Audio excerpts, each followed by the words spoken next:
જોઈએ કેવી રીતે બનશે એકદમ ટેસ્ટી રવાનો ઉપમા।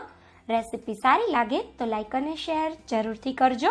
તો હવે સૌથી પહેલાં રવાનો ઉપમા બનાવવા માટે આપણે રવાને શેકવાનો છે। મેં અહીંયા અડધો કપ રવો લીધેલો છે। તમે કોઈ વાટકી કે વાટકાનું માપ સેટ કરી અને ઉપમા બનાવી શકો છો। જે પણ વાટકી કે વાટકો લેતા હો એ માપને યાદ રાખવાનું, કેમ કે આપણે એ પ્રમાણે આમાં આગળ પાણી ઉમેરવાનું છે। તો હવે આ રીતે રવાને કોરો જ મીડિયમ ફ્લેમ પર 2 થી 3 મિનિટ સુધી શેકી લેશું।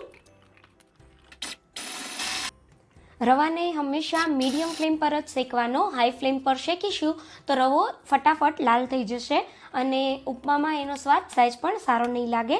તો આ રીતે વચ્ચે વચ્ચે ચલાવતા રહેવાનું અને 2 થી 3 મિનિટ સુધી રવાને સરસ શેકી લેવાનો। રવામાંથી બધું મોઇશ્ચર દૂર થાય અને થોડી થોડી શેકાવાની સુગંધ આવે ત્યાં સુધી એને શેકવાનો છે। તો લગભગ 2 થી 3 મિનિટમાં